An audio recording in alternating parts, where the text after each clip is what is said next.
आता याच्यामध्ये कटिया आपण स्क्रीनवरती तुम्हाला कटियाचा डेसॉल्ट सिस्टीमचा हा लोगो असेल, त्याच्यावरती डबल क्लिक करून आपण त्याला ओपन करू शकतोय. ओपन केल्यानंतर directly we can not create drawing. तर याच्यामध्ये तुम्हाला स्टार्टिंग करण्यासाठी आपण बरेच मेथड्स आहेत. So I can use first method. Just click on file, new. म्हणजे कुठल्याही सॉफ्टवेअरमध्ये तुम्ही जर गेलात, त्याच्या पुढे जरी सॉलिडवर्क्स, इन्व्हेंटर, UGCAD, NX तुम्ही जर शिकलात, तर त्याच्यामध्ये तुम्हाला न्यू पेज जर घ्यायचं असेल, सो कुठल्याही सॉफ्टवेअरमध्ये फाईलमध्ये जायचं, तुम्हाला न्यूवरती त्याच्या क्लिक करायचं. जसं की ऑटोकॅडमध्ये पण आहे, सेम इथं पण तुम्हाला फाईल आणि न्यू ड्रॉइंग तुम्हाला क्रिएट करायची आहे. न्यू पार्ट क्रिएट करायचा असेल, so you can just click on part. पण याच्यामध्ये जर तुम्ही इथं बघितलं तर इथं लिस्ट ऑफ टाईप्स इथं ऑप्शन्स आहेत.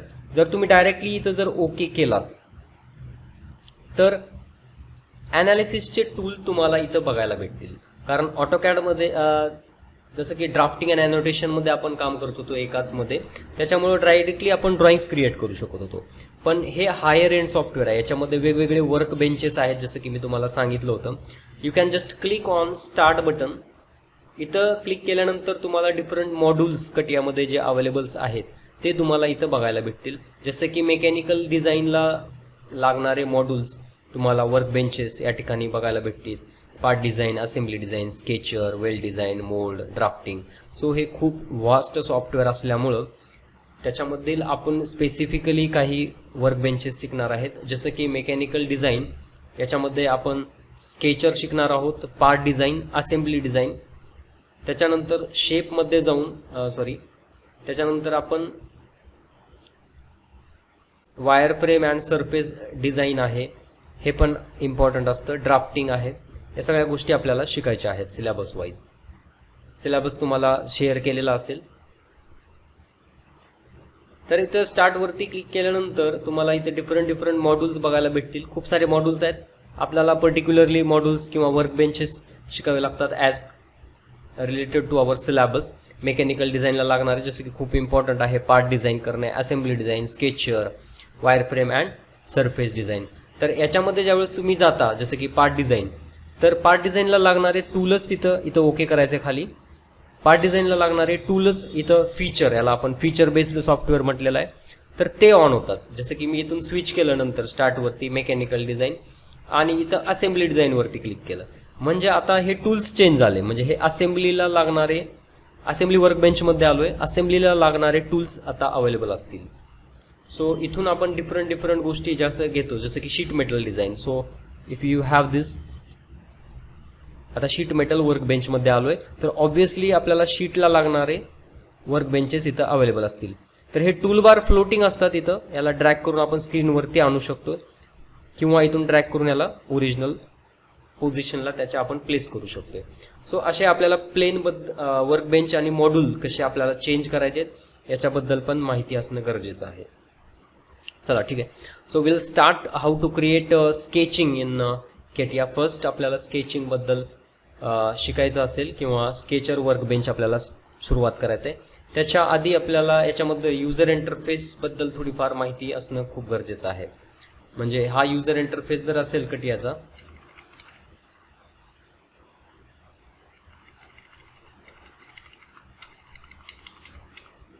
तर याच्यामध्ये इथं बघा हा मेनू बार आहे, जो की इथून फाईल, न्यू, इन्सर्ट वगैरे हे जो टूल आहे त्याला मेनू बार आपण म्हणतो. कटियाच्या लेफ्ट साईडला जो असतो त्याला स्पेसिफिकेशन ट्री म्हणतो, ज्याच्यामध्ये की आपले प्लेन्स अवेलेबल असतील, डिफॉल्ट प्लेन्स असतील. याच्यामध्ये इथं डिफॉल्ट प्लेन आहे, याला कंपॉस म्हणतो. ॲक्च्युली हे V6चं युजर इंटरफेस आहे. इथं कंपॉस आहे. इथं हे 3D कंपॉस आहे, हे V5 मध्ये सुद्धा आहे. आपण V5 वरती ट्रेनिंग घेणार आहोत. इथं हे जे आहेत फीचर्स, याला टूल बार्स आपण म्हणतो. हे जिओमेट्री ॲक्सिस असेल या ठिकाणी, बार या ठिकाणी V6 मध्येच अवेलेबल असेल फक्त. एस्केप केल्यानंतर याला आता आपल्या सॉफ्टवेअरमध्ये रिलेट करूया. आता इथं बघा हे स्पेसिफिकेशन ट्री लेफ्ट साईडला असेल, जिथं की प्लेन आहेत. हे मेनू बार आहे, हे 3D कंपॉस आहे आणि हे सगळ्यात इम्पॉर्टंट हे 3 प्लेन्स असतात सुरुवातीला. जसं की आपल्याला कुठल्या प्लेनमध्ये जाऊन तुम्हाला ड्रॉइंग बनवायची आहे, ठीक आहे. तर आपण पार्ट डिझाईन सुरुवातीला शिकणार आहेत. तर सगळ्यात आधी तुम्हाला ज्यावेळेस फाईलवरती क्लिक करताय तुम्ही न्यू वरती क्लिक करायचं, इथं फाईल न्यू. आता इथं ॲनालिसिसवरती आपण जर चुकून ओके केलं जसं की मी सांगितलं आधी, तर ॲनालिसिसचे टूल ऑन झाले होते, मला पार्ट डिझाईनचे टूल लागतील. So I can just click on file new वरती क्लिक करायचं आहे आणि इथं ॲनालिसिसच्या ऐवजी इथं पी टाईप करायचं आहे. इथं पार्ट आल्यानंतर जस्ट क्लिक ऑन ओके. पार्टला नेम द्यायचं असेल तर इथं नाव टाकू शकता पार्टला and just click on okay. ठीक आहे. तर आता याच्यामध्ये इथं जर टूल बघितले तर हे पार्ट डिझाईनला शीट मेटलला लागणारेच टूल आणखीन दाखवत आहे. इथं बघा, मी जरी फाईल घेतलं न्यू घेतलं, इथं पी टाईप केलं, ओके केलं, ओके केलं, तर हे शीट मेटलचाच टूल इथं दाखवत आहे again.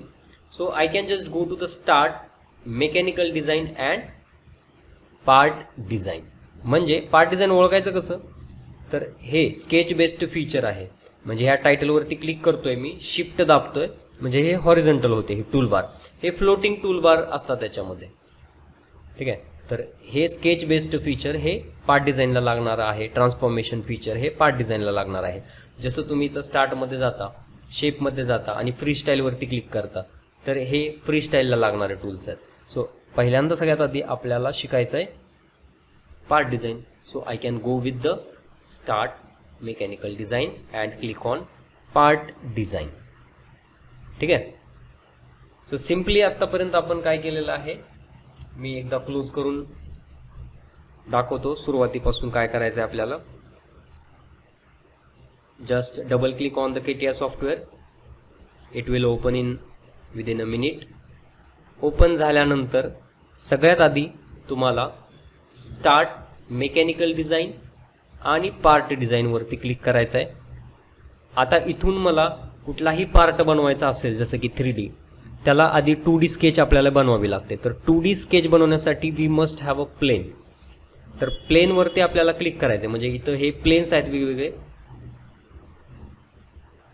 File mechanical design, part design, okay. आता इथं पार्टवरती क्लिक केल्यानंतर इथं सिलेक्ट करायचं आपल्याला प्लेन, जसं की इथं XY प्लेन आलं, YZ प्लेन आलं, ZX. इथं पार्ट लिहून आलेला आहे. ठीक आहे. आता त्याच्यानंतर select the plane and go to the sketch.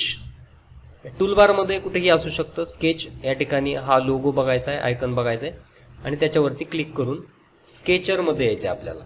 आता स्केचर वर्कबेंचमध्ये आल्यानंतर स्केचरला लागणारे टूल्स ऑब्वियसली ऑन होतील. जसं की स्केचरमध्ये आल्यानंतर तुम्हाला आता हे टूल्स आहेत ते महत्त्वाचे आहेत खूप.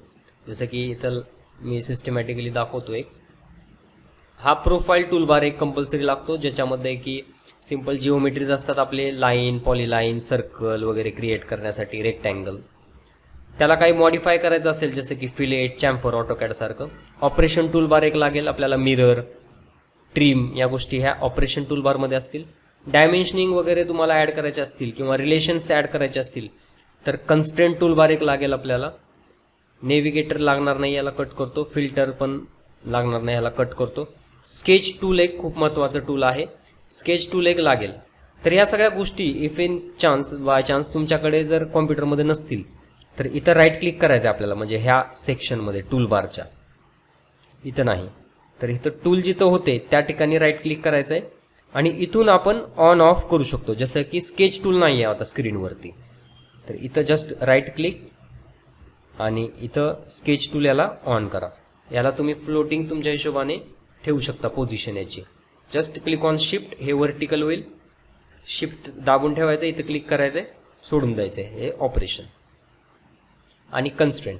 तर स्केचर प्रॉपरली तुम्हाला स्केच येणं फार महत्त्वाचं असतं 3D पार्ट बनवण्याच्या आधी. तर हे टूलबार तुम्हाला प्रॉपरली येणं खूप महत्त्वाचं आहे. तर त्याच्यासाठी स्केच टूलमध्ये हे 3 ऑप्शन ऑफ ठेवायचे. ऑरेंज कलर म्हणजे ऑन आहे, हे 2 ऑप्शन तुम्हाला ऑन ठेवायचे. ठीक आहे. त्याच्यानंतर इथं व्ह्यू टूलबार असेल खालच्या साईडला, इथं हा एक महत्त्वाचा आहे व्ह्यू टूलबार. अगेन व्हिज्युअलायझेशन, म्हणजे हे खाली असतील इथं टूलबार. मी याला इथं ड्रॅग करून वरती आणतो इथं. व्हिज्युअलायझेशन. तर व्हिज्युअलायझेशनमध्ये पण हे 3 ऑरेंज कलरचे म्हणजे हे बाय डिफॉल्ट सेटिंग्स आहेत तुमच्या व्हिज्युअलायझेशनमध्ये. डायग्नोस्टिक्स, डायमेन्शनल कन्स्ट्रेंट आणि जिओमेट्रिकल कन्स्ट्रेंट ह्या सगळ्या गोष्टी ऑन पाहिजेत. तसेच स्केच टूलमध्ये तुमचे geometrical constraint and dimensional constraint ह्या गोष्टी ऑन पाहिजेत. याला प्रॉपर पोझिशन देतो, इथं ड्रॅग करून इथं सोडून देतो. ठीक आहे. आता सिम्पली आपण नेक्स्ट सेशनमध्ये डायरेक्टली स्केच क्रिएट करायला सुरुवात करूया.